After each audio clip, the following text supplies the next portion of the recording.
हरे कृष्णा राधे राधे दोस्तों, आप सभी का मेरे इस यूट्यूब चैनल में हार्दिक स्वागत है। दोस्तों, वैशाख मास अब अंतिम पड़ाव पर है। वैशाख मास के अंतिम 5 दिनों में सूर्योदय से पूर्व का स्नान करना, भगवान विष्णु की पूजा करना बेहद ही शुभ फलदायी माना गया है और यह पुण्य की बढ़ोतरी करता है और पापों का नाश करता है।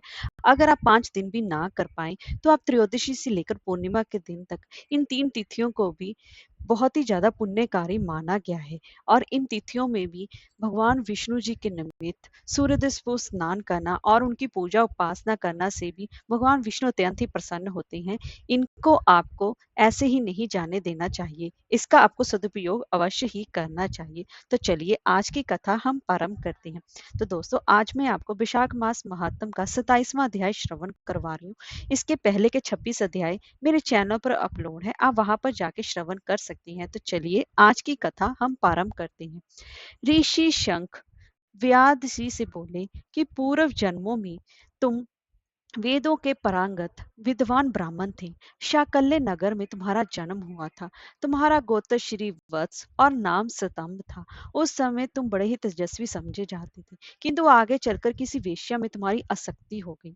उसके संग दोष से तुमने नित्य कर्मों को त्याग दिया और शूद्र की तुमने भांति ही अपने घर में आकर रहने लगे। और तुम सदाचार, शून्य, दुष्ट तथा धर्म कर्मों के त्यागी थे। तो भी उस समय तुम्हारी ब्राह्मणी स्त्री कांतिमयी ने वेश्या सहित तुम्हारी सेवा की।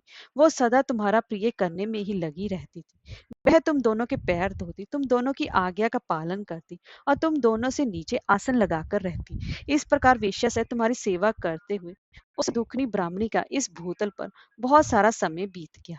एक दिन तुमने मूली सहित उड़द खाया और तिल मिश्रित निष्पाप भक्षण किया। उस खाने से जो भोजन स्वास्थ्यवर्धक ना हो वो किया और उस भोजन से तुम्हें दस्त और उल्टी होने लगी। और फिर तुझे बड़ा ही भयंकर भगंदर रोग हो गया और तुम उस रोग से दिन रात जलने लगी। जब तक घर में धन रहा तब तक वह वेश्या भी वहां टिकी रही। बाद में तुम्हारा सारा धन लेकर उसने तुम्हारा घर छोड़ दिया। वेश्या तो क्रूर और निर्दयी होती है, तुम्हें छोड़कर दूसरों के पास चली गई। तब तुम रोग से दुखी हो रोते हुए अपनी स्त्री से बोले कि हे देवी, मैं वेश्या के प्रति आसक्त और अत्यंत निष्ठुर मनुष्य हूँ, मेरी रक्षा करो। सुंदरी, तुम परम पवित्र हो, मैंने तुम्हारा कुछ भी उपकार नहीं किया। कल्याणी, जो पापी व निंदित मनुष्य अपनी प्यारी पत्नी का आदर नहीं करता, वह 15 जन्मों तक नपुंसक होता है। दिन रात पुरुष उसकी निंदा करते हैं। देवी, तुम साध्वी और पतिव्रता हो, मैं तुम्हारा नादर करके पाप योनि में गिरूंगा। तुम्हारा नादर करने से जो तुम्हारे मन में क्रोध हुआ होगा उससे मैं जल रहा हूँ। इस प्रकार तुम्हारे वचन सुनकर पतिव्रता हाथ जोड़कर बोली कि हे प्राणनाथ, आप मेरे प्रति किए हुए व्यवहार को लेकर दुख ना माने और लज्जा का अनुभव ना करें। मुझे आपके ऊपर बिल्कुल भी क्रोध नहीं है। पूर्व जन्म में किए हुए पाप ही इस जन्म में दुख देते हैं। जो उन दुखों को धैर्य पूर्वक सहन करती है वही स्त्री साध्वी मानी जाती है और वही पुरुष श्रेष्ठ समझा जाता है।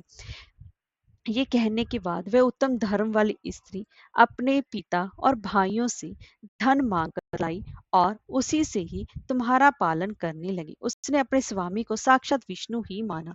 वह दिन रात तुम्हारा मल मूत्र साफ करती और तुम्हारे शरीर में पड़े हुए कष्टदायक कीड़ों को धीरे धीरे नख से खींच कर निकालती थी। वह ब्राह्मणी ना रात में सोती थी और ना ही दिन में। तुम्हारे दुख से ही दुखी होकर वह हमेशा प्रार्थना किया करती थी कि हे प्रसिद्ध देवता और पितरों, मेरे स्वामी की रक्षा करें, इन्हें रोगहीन व निष्पाप कर दें। मैं पति के आरोग्य के लिए चंडिका देवी को भैंस का दही और उत्तम अन्न चढ़ाऊंगी। महात्मा गणेश जी की प्रसन्नता के लिए मोदक बनाऊंगी और 10 शनिवारों को उपवास करूंगी तथा मीठा और घी नहीं खाऊंगी। मेरे पति रोगहीन होकर 100 वर्ष जिए।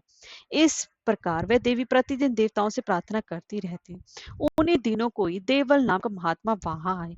वैशाख मास में धूप से पीड़ित हो शाम के समय में तुम्हारे घर में आए। ब्राह्मणी ने महात्मा के चरण धोकर उस जल को मस्तक पर चढ़ाया और धूप से कष्ट पाए हुए उन महात्मा को पीने के लिए शरबत दिया और प्रातःकाल सूर्य उदय होने पर मुनि जैसे आए थे वैसे चले गए।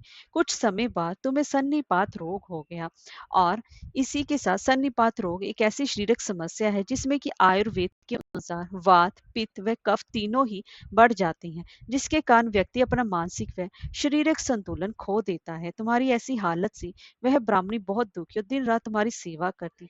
एक समय वह ब्राह्मणी सौंठ, मिर्च और पीपल लेकर जब तुम्हारे मुंह में डालने लगी, तब तुमने उसकी उंगली काट ली। तुम्हारे दोनों दांत सहसा सट गए और ब्राह्मणी की उंगली का वह कोमल खंड तुम्हारे मुंह में ही रह गया और इस उंगली कटकर उस वेश्या का ही चिंतन करते हुए तुम मर गए।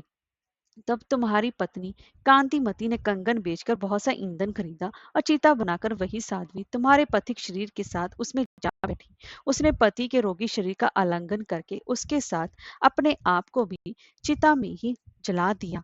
शरीर त्याग कर वह सहसा भगवान विष्णु जी के धाम में चली गई। उसने विशाख मास में जो देवल मुनि को शरबत पिलाया और उनके चरणों को शीश पर चढ़ाया था, इससे उसको योगी गम्य परम पद की प्राप्ति हुई।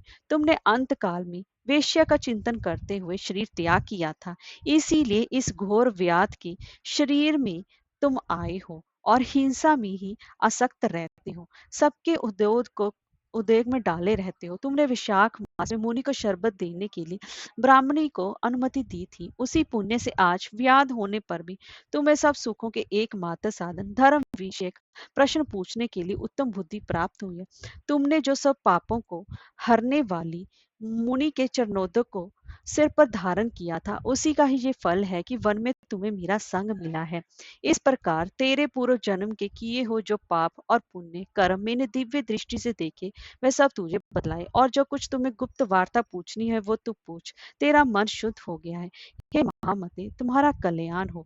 मुनि शंख की बात सुनकर व्याध ने पूछा कि हे ब्राह्मण, आपने पिछले जन्म का वृत्तांत सुनकर मैं अत्यंत ही दुखी हो रहा हूँ, पर साथ ही वैशाख महात्म सुनकर मुझे सुख भी मिल रहा है।